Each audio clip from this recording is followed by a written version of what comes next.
Sir ಹೇಳಿ sir, ಏನು cheating case ಎಷ್ಟು?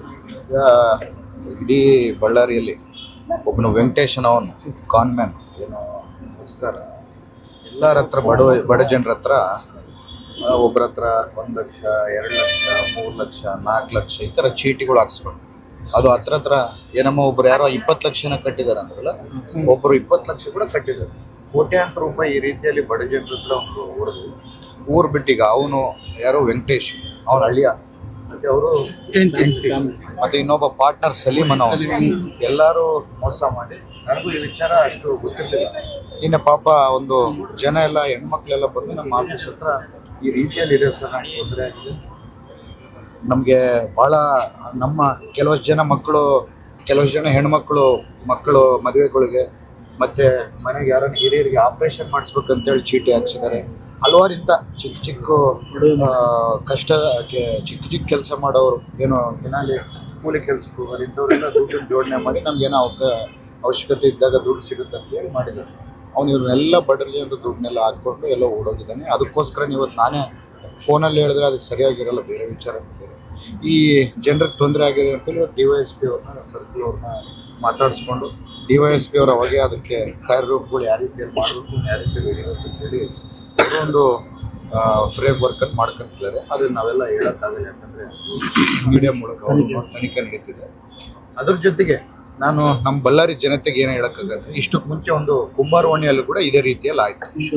ವಿಶ್ವನಾಥ್ ಮತ್ತು ಇದೊಂದು ವೆಂಕಟೇಶನ್ ಅವನು ಹಲವಾರು ಸಾರಿ ನಾವು ವಿಶ್ವನಾಥ್ ಮೊನ್ನೆ ಅರೆಸ್ಟ್ ಮಾಡಿದ್ವಿ. ಅವರು ಹಿಂಬಾಲಕರು ಯಾರು ಇದ್ರು ಅವ್ರನ್ನ ಅರೆಸ್ಟ್ ಮಾಡಿದ್ವಿ, ನಾವೆಲ್ಲ ಕಷ್ಟ ಬೀಳ್ತೀವಿ.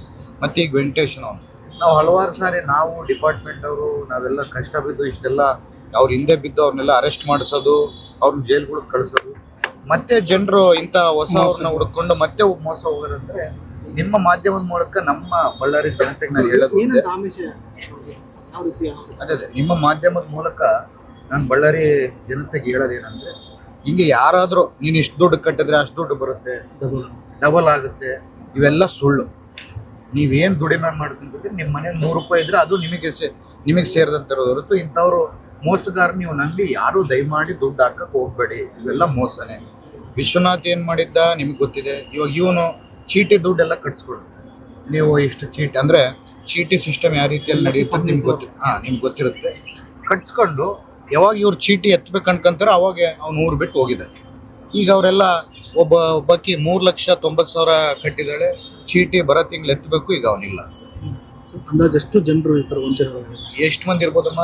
ಅಂದಾಜು 1000ರಿಂದ 1500 ಜನ ಅಂತ ಹೇಳ್ತಿದ್ದಾರೆ.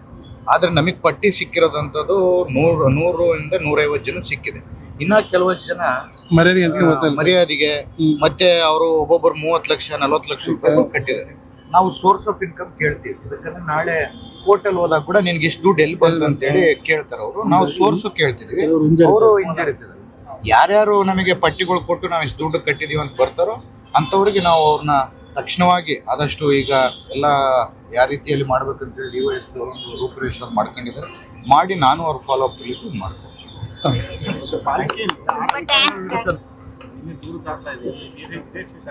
ಇದ್ರೆ ವಿಮರ್ಶನವಾಗಿ ಅಧಿಕಾರಿಗಳು ಯಾರು ತಪ್ಪು ಮಾಡಿದಾರೋ ಅವರಿಗೆ ಶಿಕ್ಷೆ ಆಗ್ತಾ ಇಲ್ಲ, ಕೆಳ ಹಂತದ ಅಧಿಕಾರಿಗಳಿಗೆ ಮಾಡ್ತಾ ಇದ್ದಾರೆ.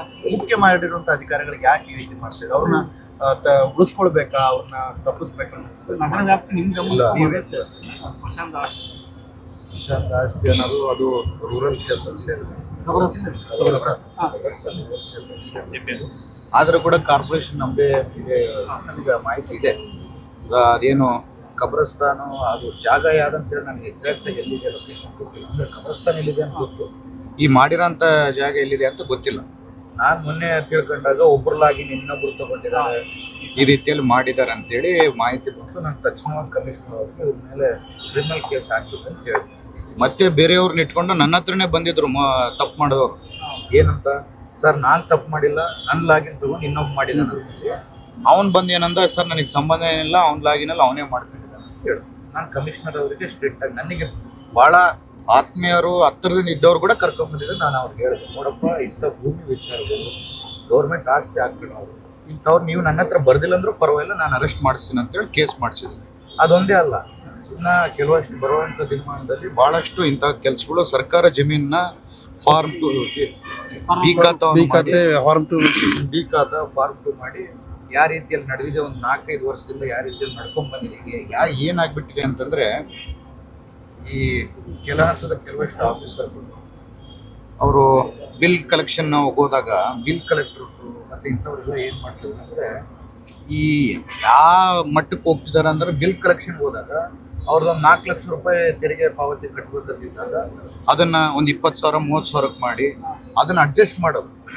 ಝೀರೋಗಳು ಏನಿರ್ತಾವಲ್ಲ ಆ ಝೀರೋಗಳು ನೆಗೆಸ್ಬಿಟ್ಟು ಅಡ್ಜಸ್ಟ್ ಮಾಡಿ ಅವ್ರ ಹತ್ರ ಒಂದು 30-40 ಸಾವಿರ ಇಸ್ಕೊಂಡು ಈ ರೀತಿಯಲ್ಲಿ ಮಾಡ್ತಿದ್ದಾರೆ. ನಾವು ಹೀಗೆ ಪಾಲಿಕೆಗೆ ಬರೋ ಸಂಪನ್ಮೂಲ ಕೂಡ ವಂಚನೆ ಸಂಪನ್ಮೂಲಗಳು ವಂಚನೆ ಆಗ್ತಿದ್ದಾವೆ.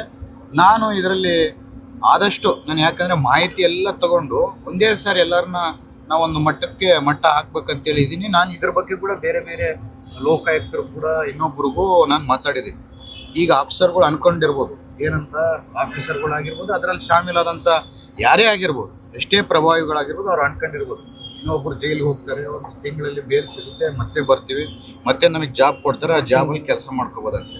ನಾವು ಈ ರೀತಿಯಲ್ಲಿ ಕೇಸ್ಗಳು ಒಂದು ಕೇಸ್ ಹಾಕಿ ಅವ್ನು ಬಿಡಲ್ಲ. ಹಲವಾರು ರೀತಿಯಲ್ಲಿ ಒಂದು 3-4 ಕೇಸ್ಗಳು ಹಾಕಿ ನಿರಂತರವಾಗಿ ಅವನು ಇದರಿಂದನೇ ಸೇವೆಯಿಂದ ವಜಾ ಆಗಿ ಅವ್ನಿಗೆ ಯಾವ ರೀತಿಯಲ್ಲಿ ಅನ್ಸ್ಬೇಕಂದ್ರೆ ನಾನು ಸರ್ಕಾರ ಜಮೀನನ್ನು ತಗೊಂಡ್ರೆ ನನಗೆ ಇಷ್ಟು ತೊಂದರೆ ಆಗುತ್ತಾ ಅಂತೇಳಿ ಅನ್ಸ್ಬೇಕು. ಇವತ್ತೇನು ಅವ್ರಿಗೆ ಒಂದೇ ಕೇಸ್ ಇದೆ, ನನಗೇನು ತೊಂದರೆ ಆಗಲ್ಲ ಅಂತ ಹಲವಾರು ಸ್ಟೇಷನಲ್ಲಿ ಹಲವಾರು ಕೇಸ್ಗಳು ಮಾಡಿಸ್ತಾರೆ. ಅವರು ಒಬ್ಬೊಬ್ಬರು ಏನೇನು ಮಾಡಿದ್ದಾರೆ ಅಂತ ನನ್ನ ಹತ್ರ ಇದೆ. ದಯಮಾಡಿ ಇವತ್ತಿಂದ ಕೂಡ ಅವ್ರಿಗೆ ಕೇಳ್ಕೊಂತಿದ್ದೆ ನಿಮ್ಮ ಮಾಧ್ಯಮದ ಮೂಲಕ. ಬಡವರು ಇರ್ತಾರೆ, ಅವ್ರ ಜಾಬ್ಗಳು ಹೋದ್ರೆ ಫ್ಯಾಮಿಲಿಗಳು ಇರ್ತಾವ ಅಂತೇಳಿ ನಾವು ಇಷ್ಟಕ್ಕೆ ಮುಂಚೆ ಕೂಡ ನಾನು ಒಬ್ಬರ ಮೇಲೆ ಕ್ರಿಮಿನಲ್ ಕೇಸ್ ಮಾಡಿದ್ದೆ. ಮಿಷನ್ಗಳೆಲ್ಲ ಮನೆಯಲ್ಲಿ ಇಟ್ಕೊಂಡು ಈ ರೀತಿಯಲ್ಲಿ ಮಾಡಿದ್ರು. ನಾನು ನಿನ್ನೆ ಮಾಡಿಸಿದ್ದೀನಿ. ಇನ್ನು ಮುಂದೆ ಯಾರನ್ನ ಇಂಥ ಕೆಲಸಕ್ಕೆ ಕೈ ಹಾಕಿದ್ರೆ ಮಾತ್ರ ಅವನ ಜೀವನ ಪೂರ್ತಿಯಾಗಿ ಜೈಲಲ್ಲೇ ರನ್ ಮಾಡೋ ಜವಾಬ್ದಾರಿ ಶಾಸಕನಾಗಿ ನನ್ನ ಜವಾಬ್ದಾರಿ ಅಂತ ಹೇಳಿ.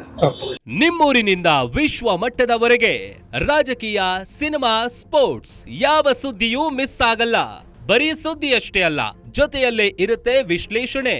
ಗ್ಯಾರಂಟಿ ನ್ಯೂಸ್ ನ ಸಬ್ಸ್ಕ್ರೈಬ್ ಮಾಡಿ, ಫಾಲೋ ಮಾಡಿ, ಕ್ಷಣ ಕ್ಷಣದ ಅಪ್ಡೇಟ್ಸ್ ಪಡೆಯಿರಿ.